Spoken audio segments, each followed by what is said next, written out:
Hello, fellow conservatives from Tennessee. This is Paula from Tennessee Conservative News, and I'm here to fill in for Brandon Lewis this week, who is on a business trip. So a lot has happened in the past few days, and we want to make sure you don't miss out on the top 7 news stories of the week. So for more information on all of these stories that I'm going to be discussing today, if you would go to TennesseeConservativeNews.com and be sure to subscribe for our free e-newsletter while you're there so you never miss out on a thing. So without further ado, let's get right to it. Our number 1 story today is a bill filed to relocate illegals in Tennessee to the home states of Biden, Harris, Pelosi, and Schumer. Representative Bruce Griffey has introduced House Bill 1664 in the Tennessee House to relocate illegal immigrants residing in Tennessee to the home states of President Biden, Vice President Kamala Harris, Speaker of the House Nancy Pelosi, and Senate Majority Leader Chuck Schumer. So Griffey said the Biden administration is quietly moving thousands of illegals to various states, including Tennessee, by putting them on planes and buses and transporting them in the middle of the night, and we should return them to the sender.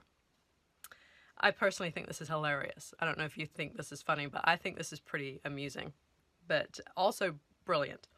I imagine that if we relocated them to the backyards of those responsible for allowing the flood of illegal immigration across our border, then those with federal power might be more apt to secure the border and secure it quickly. Griffey continued, "It is incumbent upon Tennessee legislators to protect Tennesseans from the harms of illegal immigration and bad federal policies. We must fight back, and that's what I'm trying to do. Tennessee should not be a repository for people coming from all over the world illegally through the southern border and landing in our state. We must focus on Tennessee citizens first, what's best for them, instead of facilitating Biden's reckless policies." Okay, moving on to story number 2. Tennessee bill seeks to safeguard elections and citizens from social media censorship. So Representative Dennis Powers is responsible for this bill, which seeks to designate social media platforms as common carriers and prescribe fines for deplatforming and shadow banning users based on political ideologies, viewpoints, or personal opinions. Based on the bill's effective date of January 1st, 2023, this legislation would not safeguard the 2022 midterm elections coming up in Tennessee. However, if passed, it could offer protections for the presidential election of 2024. With both Texas and Florida's social media legislation currently being blocked by the court system, it stands to reason that conservative Tennessee legislators have studied the other states' social media bills in an effort to avoid the same pitfalls. This bill has been assigned to the House Business and Utilities Subcommittee. You can find their contact information on our website if you'd like to contact them in support of this bill. Story number 3. Cooper to retire after Nashville splits 3 ways. So Democratic U.S. Representative Jim Cooper has announced that he will not seek re-election next year after 32 years in office. This decision came after Nashville, which is in District 5, was split between 3 districts due to recent redistricting. Cooper said he was announcing his decision promptly so that others would have time to campaign. So Robbie Starbuck, who is running as a Republican for Tennessee's 5th Congressional District, posted on social media saying, "When I filed to run, I said we'd make Jim Cooper retire. We did it before we got to Election Day." Starbuck continued, "This is the start of a new era in Davidson, Williamson, Wilson, Maury, Marshall, and Lewis County. Finally, District 5 can vote to be represented by someone who puts your freedom and our country first." Story number 4. Carhartt company still forcing employees to take vaccine.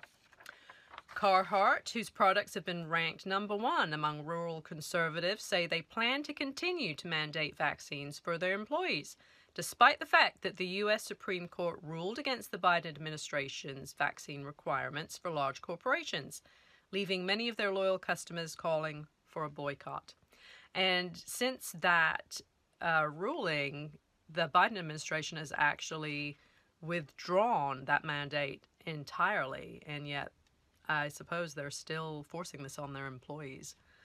The company has a production facility in Camden, Tennessee, as well as merchandise available in numerous retailers across the state. And the Camden plant employs approximately 200 individuals.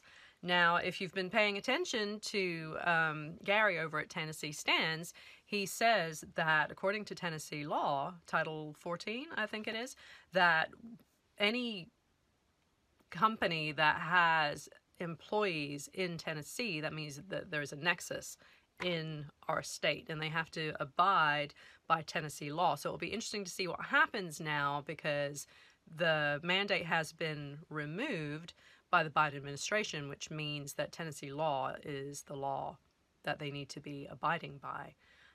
It'll be interesting to see if any of those employees decide to sue Carhartt for their actions. We'll see. And in a strange turn of events, Seattle, Washington-based coffeehouse company Starbucks recently announced that they would no longer be mandating vaccines for their employees. So go figure. Do not California my Tennessee. Brandon Lewis here with the Tennessee Conservative News, donning our brand new Don't California my Tennessee bumper stickers. And if you go to TennesseeConservativeNews.com/support, you can be the proud owner of one of these puppies. We just got these things in the old USPS mail. Hopefully you like them. We've had some people say that they want them, and here they are. And if you go to TennesseeConservativeNews.com and you click that support button, we'll send you that. We'll also send you a proud Tennessee Conservative bumper sticker that looks similar in design. This wonderful directory with all your state reps and state senators. And if you should give $50 or more, or if you give any type of recurring donation, we will send you this proud Tennessee Conservative tumbler. This is the same thing that they build spaceships out of. So if you were to put some of your objects in here and send it into the atmosphere upon re-entry, guess what? Nothing would burn up. It has magical properties. Moving on to number 5. Breyer's imminent retirement from U.S. Supreme Court sparks speculation about his replacement. Justice Stephen Breyer, the most senior member of the U.S. Supreme Court's liberal wing, will step down from his post after his replacement is confirmed. Biden will be tasked with nominating Breyer's successor, who then would face a confirmation hearing in the U.S. Senate.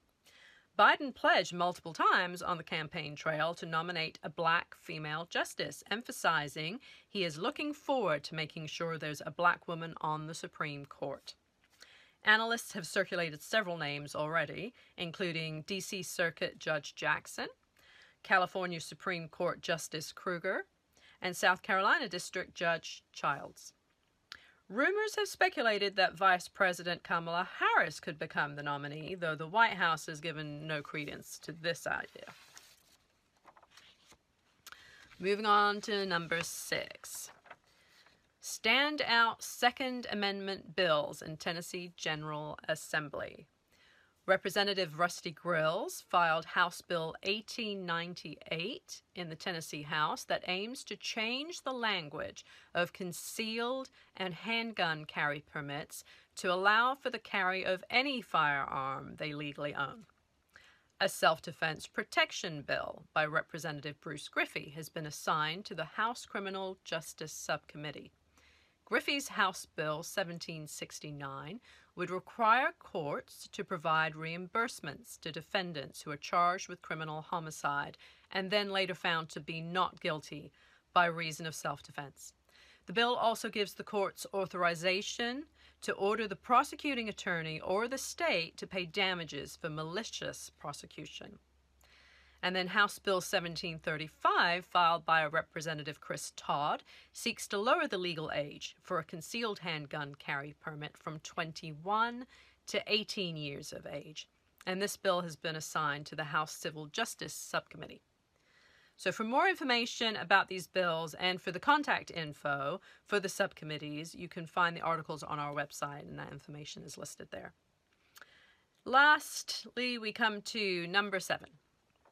Senator Todd Gardenhire wants to increase food taxes.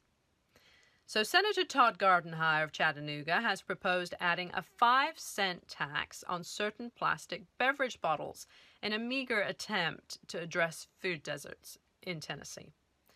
Senate Bill 1659, also known as the Healthy Food Financing Act, would impose a 5-cent tax on soft drinks, soda water, carbonated natural and mineral water, and other non-alcoholic carbonated beverages.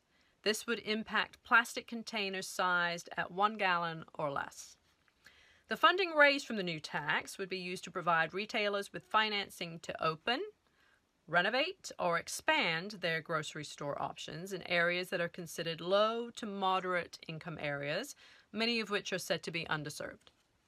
With inflation rates at the highest they have been since 1982, opponents of the bill do not believe driving up already skyrocketing grocery costs is the answer.